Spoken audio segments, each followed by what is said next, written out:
What's up with it, Raider Nation? It's your boy, Raider Honcho, and I'm back with a brand new video for you.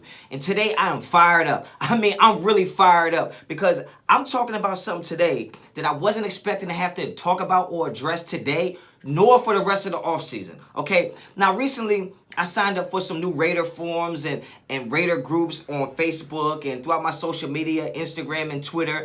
I've been consistently seeing the same thing popping up on my damn timeline. And that's a picture of this motherfucker Matthew Stafford. And Raider fans asking other Raider fans if the Raiders should trade for Matthew Stafford.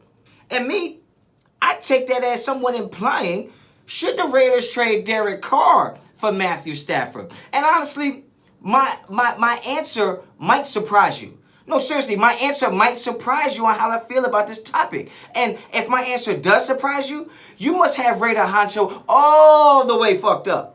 You know good and goddamn well I'm not about to sit up here in front of this camera and condone or even entertain the idea of trading Derek Carr for anybody, let alone a Matthew Stafford. I mean, what are we talking about here? Listen up. Matthew Stafford is 32 years old. Derek Carr is 29 years old, okay? Derek Carr is in the prime of his career. I'll say it again. Derek Carr is in the prime of his career. Career passer rating? Matthew Stafford is about an 89.3. Derek Carr is already well above 92. And Derek Carr is getting better every single season under John Gruden. And I think it's fair to say he's probably going to continue to get better. All right, now, Derek Carr is so-called turnover machine. He has fumbles, some interceptions. And people think that his turnover is the reason why we're losing. Fair or not fair, that's what people are saying. Derek Carr is averaging 10 interceptions a year. Matthew Stafford is averaging 16. 16 interceptions a year. So let me get this straight. You want to replace our turnover problem with a motherfucking older version of our turnover problem? Where's the logic in all of this? Where is the logic? Derek Carr was told to me by the good people of the Raider Nation. They told me Derek Carr is not the guy because look at his wins and losses. His wins and loss record, 47-63 as a starter in the NFL. Now, I'll be the first one to tell you that shit is not good. It's not pretty. It is not acceptable. But understand, if I use my mathematical skills, that's about 16 games under 500. Now, I'm not the brightest crayon in the box, but I can understand 16 games under 500 is not good. Correct? Well, listen here. Matthew Stafford as a starter is actually 74-90. Math skills to the test. That's 16 games under 500. So you want to replace our turnover problem with an older version of our turnover problem, and then you want to replace a goddamn quarterback who's a perennial loser with an older perennial loser? What are we talking about here?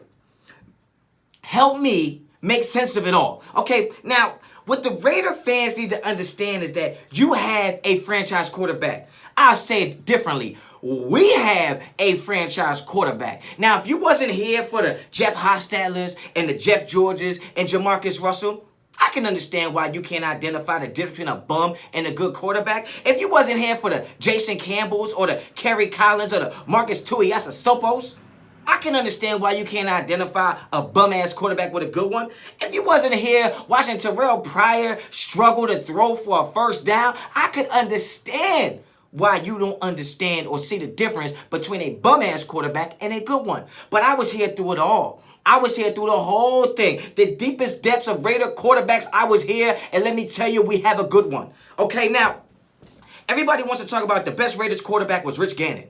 Rich Gannon was this. Rich Gannon was that. Understand something. I was here for the Rich Gannon shit. Okay, that was the prime of my life. I was about 15, 16 years old, and it is a shame that was my prime, but I was here for that shit, okay? I was here for the run. Now, the best quarterback the Raiders has ever had is Derek Carr.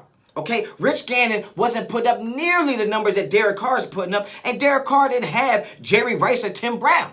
Okay, now, when you talk about wins and losses, well, Rich Gannon was better because he won. He won the games. He got us to the playoffs, got us to the Super Bowl. Understand this, Raider Nation. Rich Gannon, for his little 3-year run he was here, it was great. It was amazing. But before he got here, he was a regular quarterback. He was mediocre at best. That's how we got the motherfucker. Nobody really wanted him. Okay, understand something. The 3-year run that he had here that was so great and so successful, Rich Gannon benefited from the number 9 ranked defense in the NFL. He also benefited from the number 16 ranked defense in the NFL. And then to top it off, the man had the number 6 ranked defense in the entire NFL.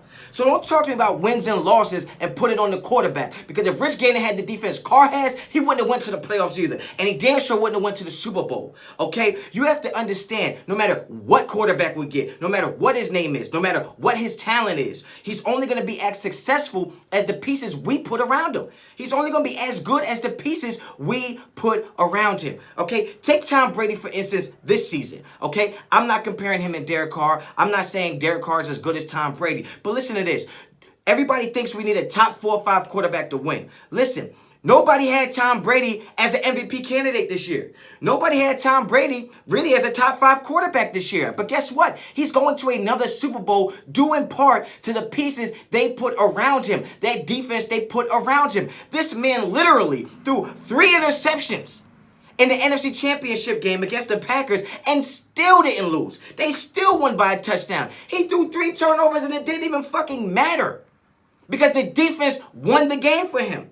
And who did he beat? The best quarterback in the NFL, the MVP of the NFL. So why do you think we need an MVP or the top 2 quarterback when even he's not playing in the Super Bowl right now?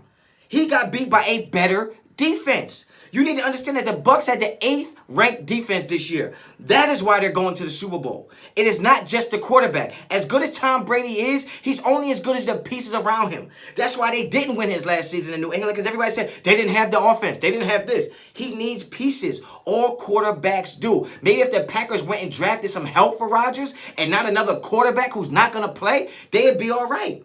You got to stop thinking that every single time there's a quarterback that's available, the Raiders should go after him. No, the grass is not always greener on the other side. The grass is greener where you water it. You need to water the grass over here in Las Vegas and get this man a goddamn defense, okay? Now, if you agree or disagree with me, leave it down there in the comments. You know I'm going to get at you. You know I'm going to holler back. You know I'm going to interact with the people. That's what I'm here for, okay? So if you like this video and you like the content, like the video, okay? If you like the content on this channel, subscribe to the channel. If you want somebody to give you a heads up, chirp, chirp, chirp, that some new shit is dropping, hit the notification bell. So when I drop some new shit, you get it first. And until the next time, Raider Honcho out.